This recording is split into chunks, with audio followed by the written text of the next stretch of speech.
What's up, guys? Barry Gaming here, back with some more Idle Heroes, and today we have a first look at Melissa's Transcendence hero for next week's event, Lady of the Lady of Blossom Realm again. Wish we could get a little bit better names to this, but Lady of the Blossom Realm Melissa. So this is going to be LBRM. LBRM, that just doesn't sound right, but that is who our next hero is going to be. Let's see what she's all about. Hopefully you guys enjoy this one. Hit that subscribe button and let's talk about Melissa.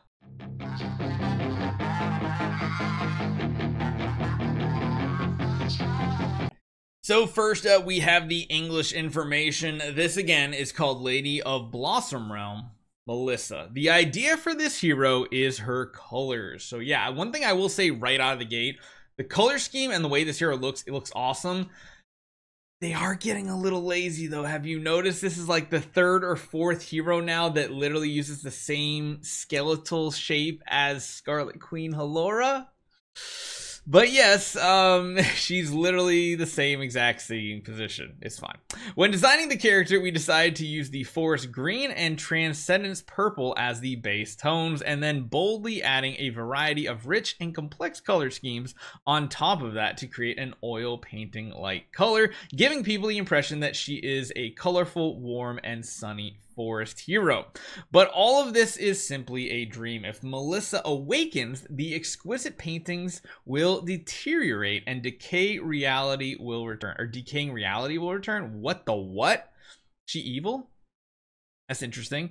So we created eroding branches from the emptiness beneath the character's bright body. Okay, we'll have to take a look at that in a little bit. So eroding branches, interesting. However, when Melissa saw the dead branches, they were flourishing with brilliant blooms. Melissa, like this Truman? I feel like they meant Yorm Tum or something like that. Lives in a fantasy she made and has no idea what reality is actually like. At the same time, the withering reality has extended to every local or location Melissa can touch, including behind her, beneath her, and over her head. That's interesting. She's gonna have some like damage capabilities or something like that. I actually want to skip ahead real quick. So, oh yeah, you can kind of see again. This is a really rough cutout image, guys. So please excuse my like rough cutting of certain things on here, but she looks pretty cool. I have to admit it. And yeah, so she's sitting on like a withering spike or something. Okay, that's not too bad. Let's take a look at the translation now. It says every color has its own meaning. If we can fill the void with color, perhaps we can bring the void back to life. Beautiful shadows and colors have the ability to transform dreams into a reality and change reality itself. With her influence, we can even extend it to the entire void. At first, when Vesa and Freya didn't know about the existence of this girl, they were still excited about the colorful planet that was in front of them. It was not until they discovered the inconsistencies on this planet and the occasional appearance of colorful figures that they solved, or that they were, I guess, had their doubts. So yeah, this hero here loves the bright, colorful colors. She likes them and uses them to repair ruins caused by the void. The place where this girl sleeps on the planet is where she once lived. When she wakes up, everything around her will be eroding, just like the void, because of the loss of the protection from the dream realm. But she herself cannot realize that this is actually just a dream, which makes Vesa and Freya feel very troubled about whether to tell her the truth about what her powers are. So that's really, really interesting. And yeah, pretty much this is the same thing as the English translation. You can see a pretty good image version of her here too before I cut her out. It's an interesting hero, and I don't know which way they're going to take it, but I'm kind of hoping that she's a strong hero, because remember, she's supposed to be a priest hero.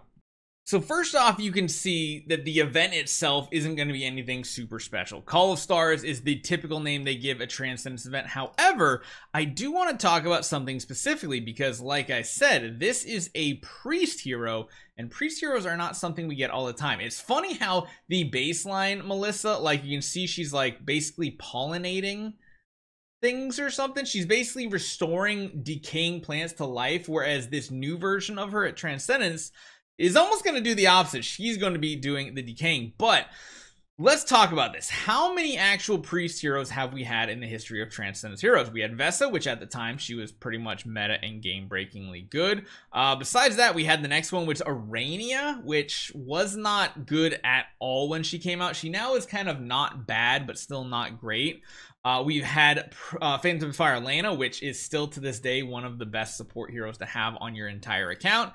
And after that, I don't think we had any others, right? So we are long overdue a priest hero. We've only ever had a total of 3. 2 of them have been like pretty meta. One of them still one of the best, and one of them completely irrelevant. So I have no clue what they're gonna do when it comes to Melissa. I do want to tell you guys, hold on, remember how I said that this art right here, this sitting position, it looks familiar, right? It looks oddly familiar, right? Because we had like Halora. We had a couple other heroes that had the same pose, right? Not Freya. Arania definitely not. I swear there was another one. Was it...